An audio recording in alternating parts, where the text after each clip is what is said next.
ऋग्वेद आदि भाष्य भूमिका में हम वेदोक्त परमेश्वर के यथार्थ स्वरूप को जान रहे हैं। ऋग्वेद आदि भाष्य भूमिका में वर्णाश्रम विषय में दिया है। जैसे सूर्य परमेश्वर के नियम में स्थित होकर सब लोकों का प्रकाश करता है, वैसे ही मनुष्य का आत्मा ब्रह्मचर्य से प्रकाशित होकर सबको प्रकाशित कर देता है। अर्थात जब मनुष्य परमेश्वर के नियम ब्रह्मचर्य में स्थित होता है तो वो भी सूर्य के समान प्रकाशित होकर सबको प्रकाशित कर देता है। सूर्य भी परमेश्वर के नियम में स्थित होकर प्रकाशित हो रहा है। ईश्वर गृह आश्रम की इच्छा करने वाले मनुष्यों को उपदेश देता है, मतलब कि जो गृहस्थ आश्रम में जाना चाहते हैं उनको उपदेश देता है कि तुम गृह आश्रमी पुरुषों से ऐसा कहो कि मैं परमात्मा की कृपा से आप लोगों के बीच पराक्रम, शुद्ध मन, उत्तम बुद्धि और आनंद को प्राप्त होकर गृहस्थ आश्रम करूं। अर्थात गृहस्थ आश्रम करने वाले मनुष्य में पराक्रम होना चाहिए, उसका मन शुद्ध होना चाहिए, उत्तम बुद्धि होनी चाहिए और आनंदित होना चाहिए। ये ईश्वर का आदेश है। पंचमा यज्ञ विषय में परमेश्वर के विषय में दिया है। होम या यज्ञ करते समय ये भाव रहना चाहिए कि यह होम हम ईश्वर की प्रसन्नता के लिए, उसी के अनुग्रह से, उसकी आज्ञा से, परोपकार अर्थात सब संसार के सुख और आरोग्यता की वृद्धि के लिए कर रहे हैं। अग्निहोत्र करने वाले मनुष्यों को उपकार करने से, अर्थात अग्निहोत्र से जो वो संसार का उपकार करते हैं, उस उपकार करने से अत्यंत सुख का लाभ होता है और ईश्वर उन पर अनुग्रह करता है। फिर आगे दिया है, परमेश्वर आपके दिए विशेष ज्ञान व आपके विषय के ध्यान से हमारी बुद्धियां पवित्र हो। तो जब मनुष्य परमेश्वर का ध्यान करता है तो उससे उसकी बुद्धि पवित्र होती है, और जब मनुष्य ईश्वर की आज्ञा का पालन करता है और ईश्वर की आज्ञा का पालन करने से ईश्वर से जब उसको विशेष ज्ञान की प्राप्ति होती है तब भी उसकी बुद्धि पवित्र होती है। ईश्वर आदेश देते हैं कि जिनका आधारभूत परमेश्वर ही है, हे मनुष्य लोगों, ऐसे धर्मात्मा पुरुषों के सत्संग से तुम भी उसी परमात्मा के आनंद से तृप्त हो। अर्थात ऐसे मनुष्यों का, धर्मात्मा मनुष्यों का सत्संग करो जो धर्मात्मा मनुष्य परमेश्वर को आधारभूत मानते हैं, तो उनके सत्संग से परमात्मा के आनंद से तृप्ति हो सकती है। विद्या के लिए वेद के स्वामी परमेश्वर से प्रार्थना करनी चाहिए। फिर आगे ग्रंथ प्रामाण्य अप्रामाण्य विषय में दिया है। द्यौर में पिता जनिता, ये ऋग्वेद का मंत्र दिया है। इसमें दिया, इस प्रकार के मंत्रों में परमेश्वर ने मनुष्यों की ज्ञान वृद्धि के लिए रूपक अलंकार कथाओं का उपदेश किया है। परमेश्वर के द्वारा यह सारा जगत किया गया अर्थात बनाया गया, इसलिए ईश्वर को कूर्म कहते हैं। परमेश्वर सर्वज्ञता से सकल जगत को जानता है, इसलिए उसको पश्य कहते हैं। तथा पश्य परमेश्वर ही भ्रांति रहित अति सूक्ष्म वस्तु को भी ठीक ठीक जानता है, इसलिए उसी को पश्यक कहते हैं। परमेश्वर का प्रतिपादन करने वाली गायत्री मंत्र है। उसका अर्थ जान के श्रद्धा सहित परमेश्वर की भक्ति करने से जीव सब दुखों से छूटकर मुक्ति को प्राप्त हो जाता है।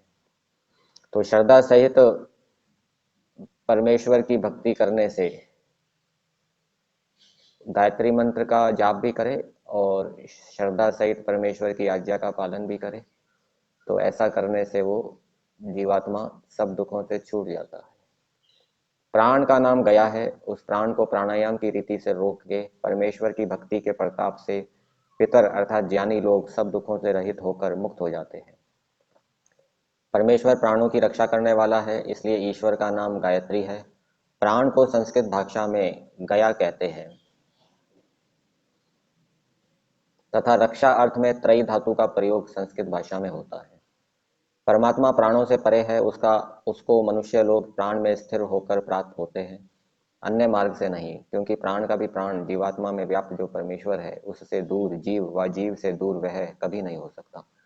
यह केवल परमेश्वर ही की महिमा है कि जिसने जगत में अद्भुत अद्भुत पदार्थ रच के सबको धारण कर रखा है।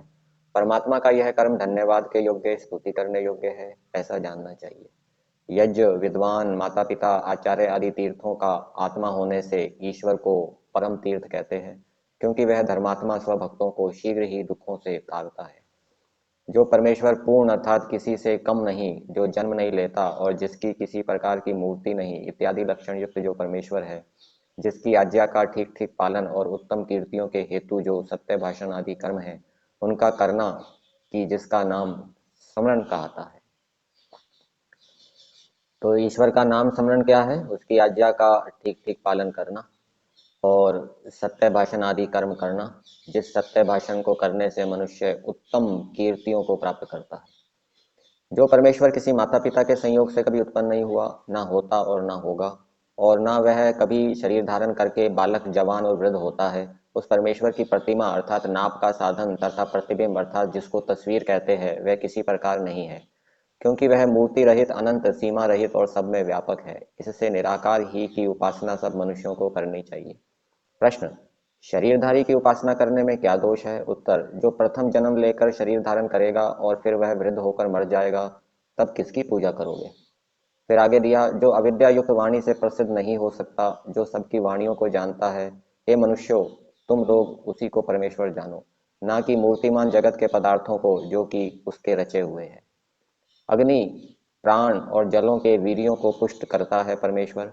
अग्नि भी विद्युत रूप से और सूर्य रूप से प्राण और जलों का रक्षक और पुष्टि करता है। जो मनुष्य ईश्वर की आज्ञा में रमण करने वाले हैं, उन्हीं के द्वारा ईश्वर जाना जाता है और परमेश्वर धार्मिक पुरुषों के अंतःकरण में अच्छी प्रकार प्रकाशित होता है।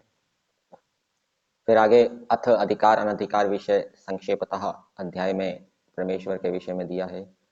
जो जो पदार्थ ईश्वर से प्रकाशित हुए हैं, सो सो सबके उपकारार्थ है, अर्थात ईश्वर ने जितने भी पदार्थ बनाए हैं, यथा पृथ्वी, सूर्य, चंद्रमा, जल, वायु आदि, ये सब जीवों के उपकार के लिए बनाए हैं।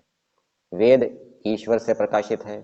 जो विद्या का पुस्तक होता है वह सबका हितकारक होता है, और ईश्वर रचित पदार्थों के दाय भागी सब मनुष्य अवश्य होते हैं, इसलिए उसका जानना सब मनुष्यों को उचित है।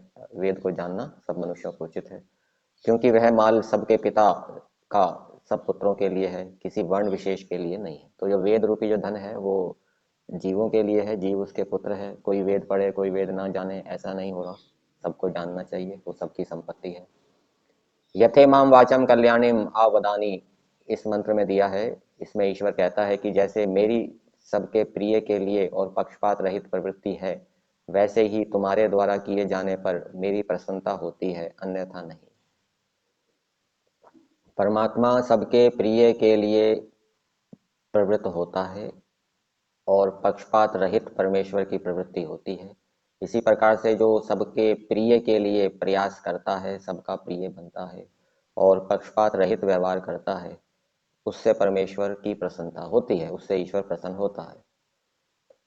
उपर्युक्त मंत्र में ही यथेमाम वाचम लेना चाहिए। परमेश्वर कहता है, जैसे मैं इस वेद रूप सत्य विद्या का उपदेश करके विद्वानों के आत्माओं में प्रिय हो रहा तथा जैसे दानी व शीलमान पुरुष को प्रिय होता हूँ, वैसे ही तुम लोग भी पक्षपात रहित होकर वेद विद्या को सुनाकर सबको प्रिय हो। जैसे यह वेदों का प्रचार रूप मेरा काम संसार के बीच में यथावत प्रचलित होता है, इसी प्रकार की इच्छा तुम लोग भी करो कि जिससे उक्त विद्या आगे को भी सब मनुष्य में प्रकाशित होती रहे। जैसे मुझ में अनंत विद्या से सब सुख है, वैसे जो कोई विद्या का ग्रहण और प्रचार करेगा उसको भी मोक्ष तथा संसार का सुख प्राप्त होगा। फिर भाष्यकरण शंका समाधान आदि विषय में दिया है। जैसे अच्छा वैद्य रोगी को औषधि देके दुखों से अलग कर देता है, वैसे परमेश्वर भी वेदोपदेश करके मनुष्य को विज्ञान रूपी औषधि देके अविद्या रूप दुखों से छुड़ा देता है। अश्व नाम परमेश्वर का भी है, क्योंकि कोई मनुष्य स्वर्ग अर्थात परमेश्वर नामक लोक को अपने सहज सामर्थ्य से नहीं जान सकता, किंतु अश्व अर्थात जो ईश्वर है वही उनके लिए स्वर्ग सुख को जनाता, और जो मनुष्य प्रेमी धर्मात्मा है उनको सब स्वर्ग सुख देता है। तो मनुष्य अपने सामर्थ्य से स्वर्ग या मोक्ष को प्राप्त नहीं कर सकता, ईश्वर की सामर्थ्य से ही, ईश्वर की सहायता से ही वो स्वर्ग सुख को प्राप्त करता है। और जो मनुष्य प्रेमी होते हैं, जो मनुष्यों से प्रेम करने वाले धर्मात्मा होते हैं, वे स्वर्ग सुख ईश्वर से प्राप्त करते हैं। जो मनुष्य परमेश्वर की उपासना करते हैं उनके बल आदि गुण कभी नष्ट नहीं होते। जिस राज्य में मनुष्य लोग अच्छी प्रकार ईश्वर को जानते हैं, वही देश सुख युक्त होता है।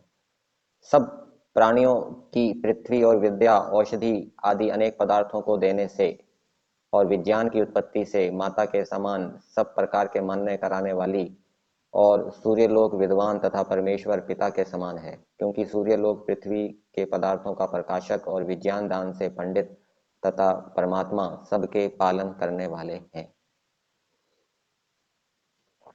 देखिए इसमें दिया है, पृथ्वी सब प्राणियों को अनेक पदार्थ देती है, इसलिए पृथ्वी माता है। और विद्या भी, औषधि भी अनेक पदार्थों को देती है, इस कारण से विद्या भी माता है, अर्थात मान्य करने योग्य है, उनका सम्मान करना चाहिए। सूर्यलोक विद्वान तथा परमेश्वर पिता के समान है। सूर्य पिता के समान है, विद्वान पिता के समान है, परमेश्वर पिता के समान है। सूर्य पिता के समान क्यों है? क्योंकि सूर्यलोक पृथ्वी के पदार्थों का प्रकाशक है। विद्वान पिता के समान क्यों है? क्योंकि विद्वान विज्ञान का दान देते हैं। और परमात्मा पिता के समान क्यों है? क्योंकि परमात्मा सबका पालन करते हैं। इस रूप में जानना चाहिए।